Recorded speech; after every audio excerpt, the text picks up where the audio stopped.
Have you ever noticed how Mandy comes off a little too serious for a girl her age? With her perpetual frown and dark persona, there's more to her than meets the eye. Does it not tick you off how she exerts control over the Grim Reaper?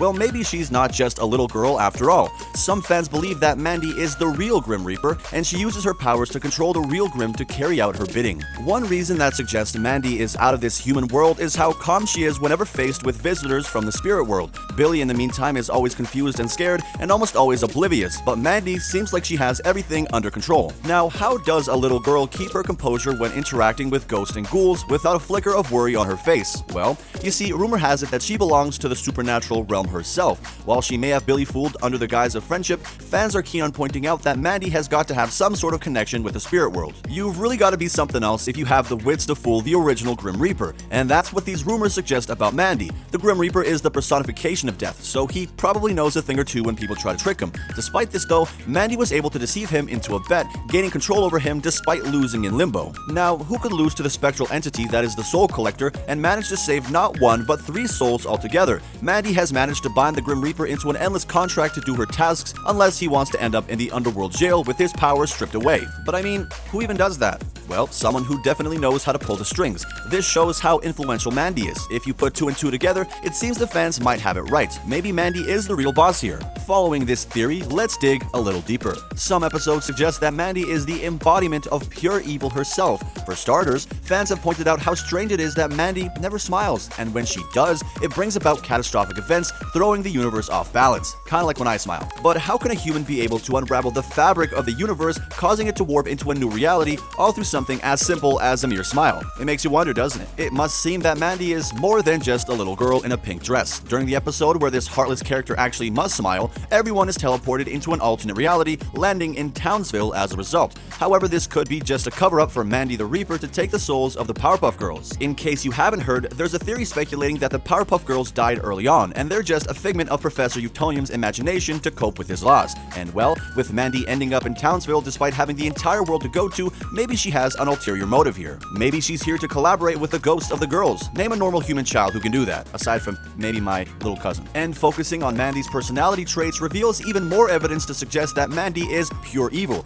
Mandy is known to terrify people with her cold, dark glance. Ring a bell? Well, death is dark and cold. These traits point to the theory that Mandy is the personification of death herself. She comes off as the meanest girl you've ever encountered, and this is just scratching the surface. Her furrowed eyebrows are almost always accompanied by a permanent frown plastered across her face. And as for her hair, I kinda get the impression that it looks like demon horns, but maybe it's just me. But anyways, Mandy has also been known to domineer everybody around her without even having to use fear. And the only stuff she seems to like is all things dark and melancholy. Mandy is just ruthless and vile. Even her own parents fear her since they know her real potential. But just like most parents, they want her to blend in with the real world. Her father once revealed that a pack of wolves came to take Mandy and raise her as one of their own. This just shows you she's not your average human. Mandy employs her mind games and evil demeanor to exploit the weak, having them dance to her whims and leave emotional scars in their souls, which makes them fear her even more. Mandy often expresses that she wants to rule over the world and enslave everybody. Supporting the Reaper theory, she is doing exactly that, taking one soul at a time.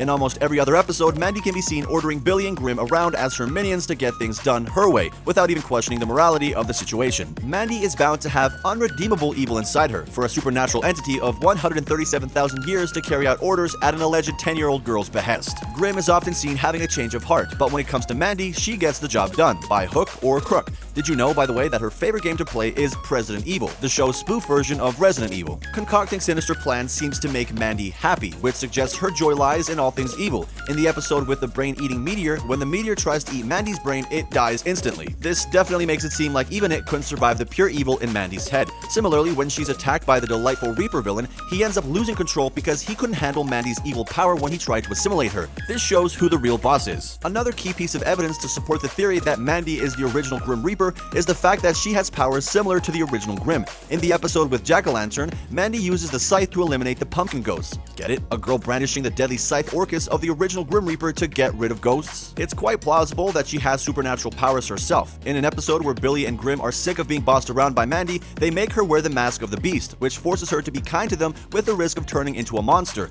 As the episode advances, Mandy transforms into a beast devoid of kindness and tortures Billy and Grim. Another piece of evidence is Mandy's behavior towards toward Erwin. The boy is smitten with her and tries to get her attention every single day of his life, but the only time Mandy actually seems to be interested in him is when she learns of his monster heritage, his mother being a mummy and his father being a vampire. Speaking of monsters, Mandy is able to interact with Mrs. Doolin, a ghost who is pretending to be an old lady living in a haunted house. Mandy even summons a swarm of ghosts in one episode, revealing her true powers. She's not a typical 10-year-old girl, but a scythe-wielding, monster-busting entity herself. Some fans even speculate that Mandy is the offspring of Eris, the goddess of chaos and discord, given Mandy's love for concocting evil plans, especially her ultimate goal of world domination. Speaking of how achieving universal domination is Mandy's utmost sinister desire, she reveals to Billy that she has a plan to become immortal by merging her DNA with that of a worm. In another episode, Billy, Mandy, Grimm, and Erwin decide to look into the future, which reveals Mandy ruling the world. She transforms into the dark form of an immortal hybrid demon that is half human and half worm. And not just that, but she has an entire army of Mandy resembling robots, and she creates mutants for combat resistance, and has the entire human race enslaved to extract her power source, i.e. cinnamon. Next, let's see how casually Mandy treats Grimm.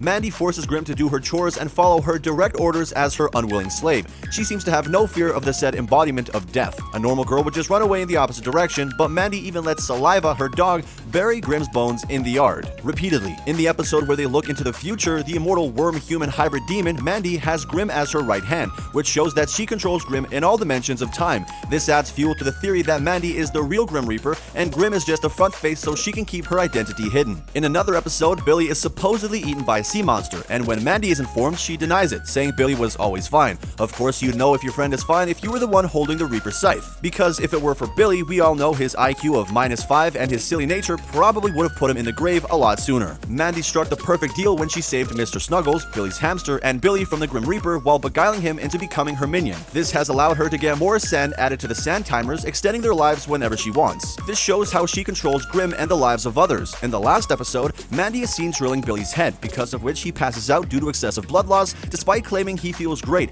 This ending could be the final act of Mandy the Reaper collecting the soul of the show's main protagonist. And of course, there are some who argue against this theory. They've pointed out that Mandy is clearly mortal, while the Grim Reaper is a supernatural being. They also suggest that Mandy has never actually been shown to take on the physical form of the Grim Reaper. But despite these arguments, the theory that Mandy is the Grim Reaper remains a popular one among fans of the show. It adds an extra layer of complexity to the already intricate world of the show and provides a new perspective on the characters and their motivations. Another popular fan theory is that Billy and Mandy represent different aspects of death, with Mandy portrayed as dark and manipulative as opposed to Billy's happy-go-lucky personality. This is an interesting interpretation of the characters in the show. Billy represents the fear of death, often portrayed as being scared of things such as supernatural entities. This embodies the idea that most people fear death, as it's an unknown and frightening concept. On the other hand, Mandy represents the darkness and finality of death. Her dark sense of humor and little to no emotion embodies the concept of acceptance and the inevitability of death. These fan theories are definitely a unique way to interpret Billy and Mandy, but what do you think? Make sure to let me know in the comments below.